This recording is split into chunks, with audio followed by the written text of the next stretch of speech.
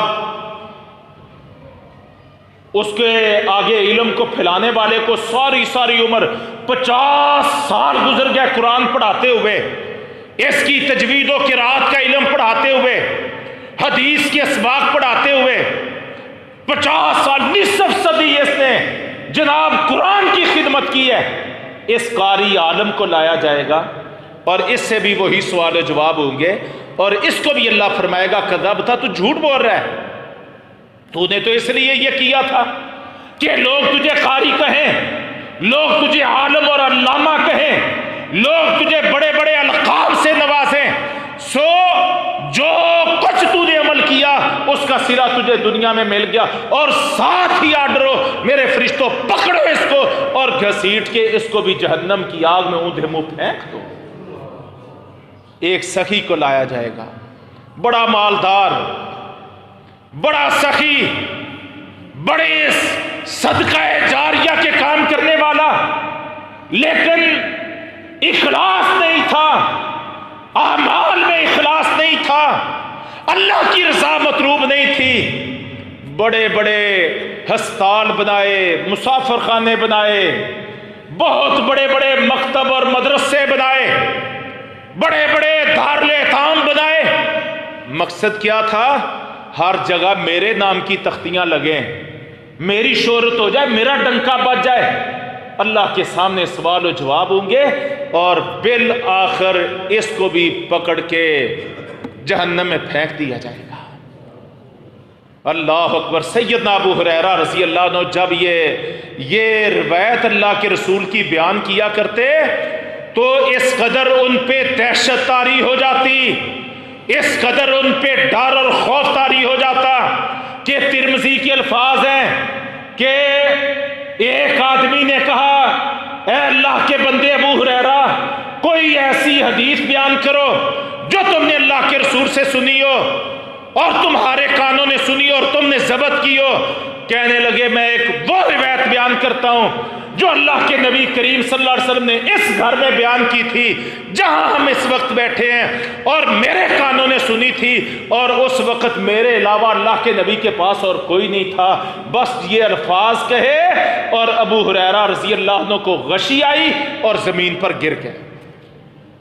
تھوڑی دیر گئے، ہوش آیا، پھر کہنے لگے میرے بھائی، میں تجھے اللہ کے رسول کی وہ حدیث بیان کرنے لگا ہوں جو میرے کانوں نے سنی، اس گھر میں اللہ کے رسول نے بیان کی، اور اس وقت میرے علاوہ اس گھر میں اور کوئی نہیں تھا۔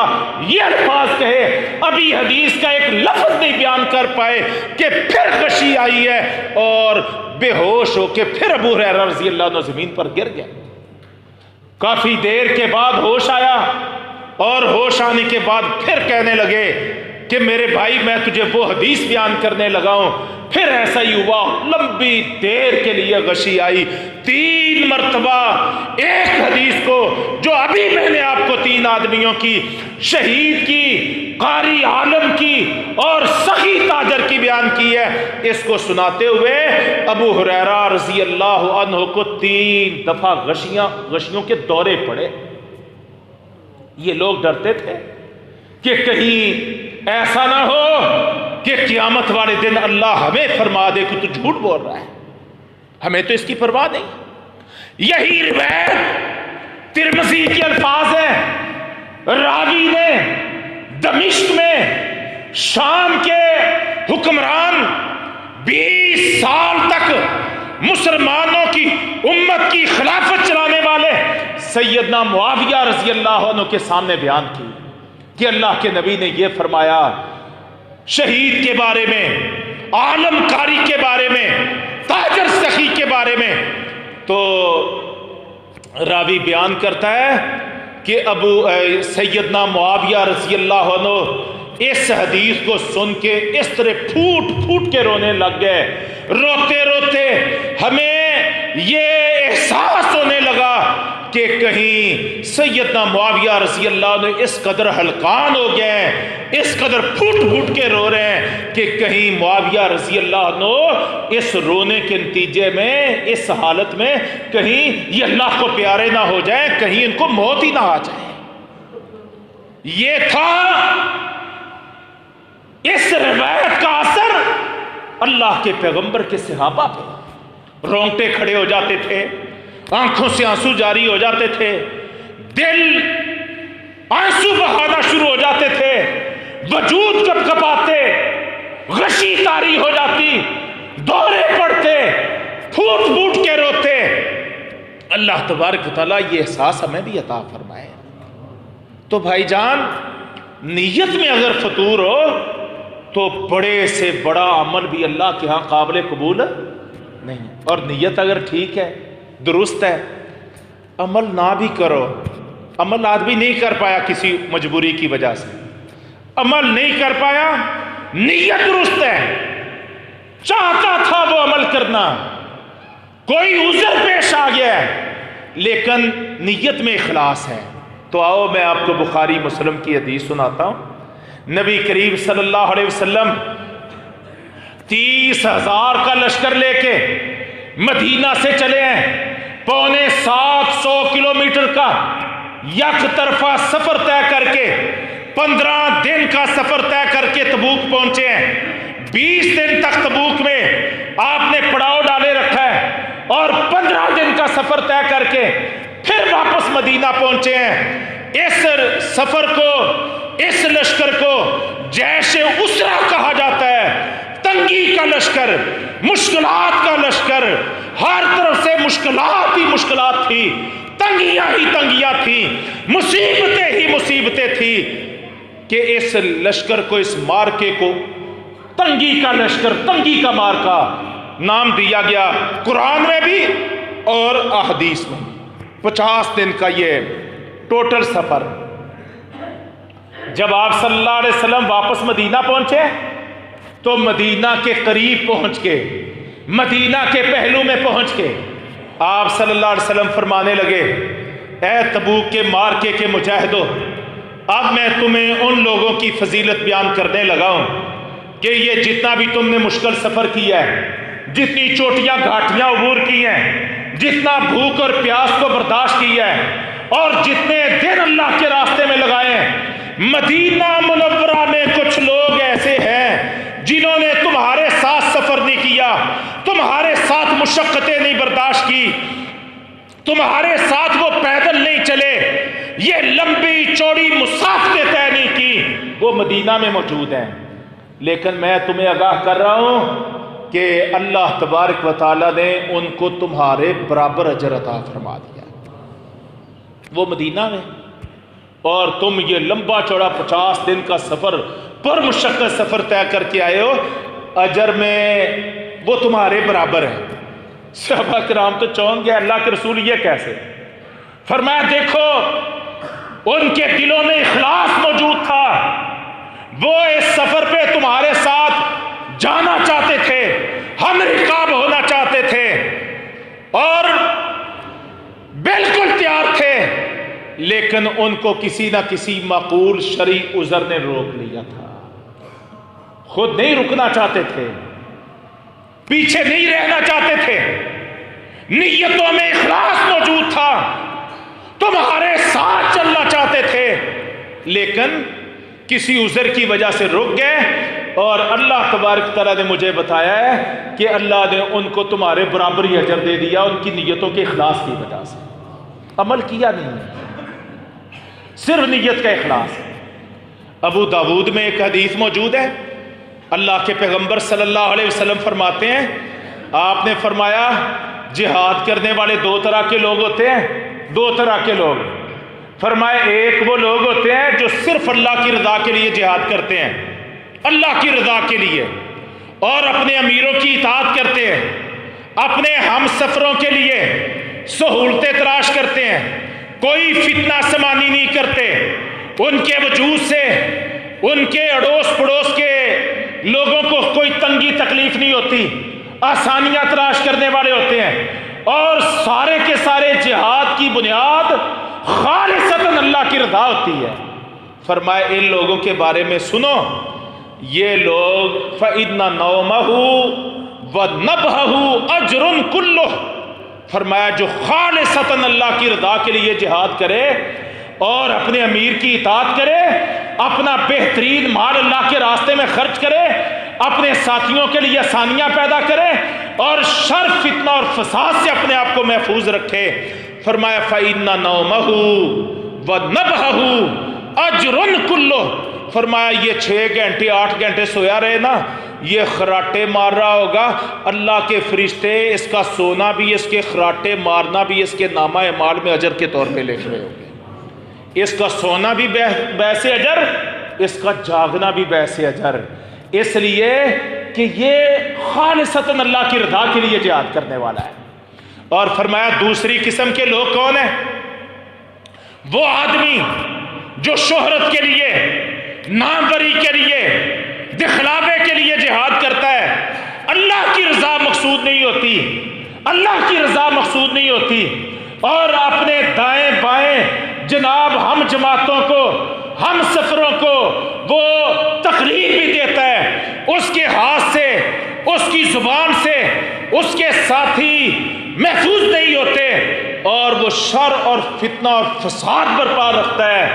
فرمایا فَإِنَّهُ لَا يَرْجُو بِالْكِفَافِ، فرمایا یہ سمجھ لو کہ وہ ایک رتی کے برابر اجر لے کر بھی جہاد کے میدان سے واپس گھر نہیں آتا، الٹا وہ گناہ اور بوجھ لے کے واپس آتا ہے۔ تو اللہ تبارک و تعالی ہمیں اخلاص نیت عطا فرمائے، اخلاص عمل عطا فرمائے، اخلاص ایمان عطا فرمائے، اخلاص اطاعت عطا فرمائے۔ سنن نسائی میں ایک بڑا زبردست واقعہ موجود ہے، بہت عظیم الشان واقعہ۔ شداد بن الحاد صحابی ہیں رسول اللہ صلی اللہ علیہ وسلم کے، وہ بیان کرتے ہیں، فرماتے ہیں کہ ایک آدمی، ایک دیہاتی بدو، وہ اللہ کے رسول صلی اللہ علیہ وسلم کی خدمت میں حاضر ہوا اور کلمہ پڑھا اور مسلمان ہو گیا۔ بڑا سادہ مادہ دیسی بدو دیہاتی آدمی تھا۔ نبی کریم صلی اللہ علیہ وسلم نے اپنے ایک صحابی کو فرمایا کہ یار یہ نو مسلم ہے، اس کی ذرا خبر گیری رکھنا ہے، اس کے روٹی پانی کا اہتمام رکھنا ہے تاکہ اس کی تالیف قلب ہو۔ لو جناب انہی دنوں میں خیبر کے مارکے کا اعلان ہو گیا، تو یہ اللہ کے نبی صلی اللہ علیہ وسلم کو عرض کرنے لگا کہ اللہ کے پیغمبر میں بھی آپ کے ساتھ مارکے میں جانا چاہتا ہوں۔ تو آپ نے فرمایا اہلاً و سہلاً، تشریف لائیے۔ تو یہ آپ صلی اللہ علیہ وسلم کے ساتھ مدینہ سے چلا اور خیبر کے مارکے میں شریک ہوا۔ خیبر میں اللہ تبارک تعالیٰ نے مال غنیمت عطا فرمایا۔ واپس آ کے آپ صلی اللہ علیہ وسلم نے مال غنیمت کو تقسیم کیا، تو جہاں باقی غازیوں کا حصہ نکالا وہاں اس کا بھی نکالا۔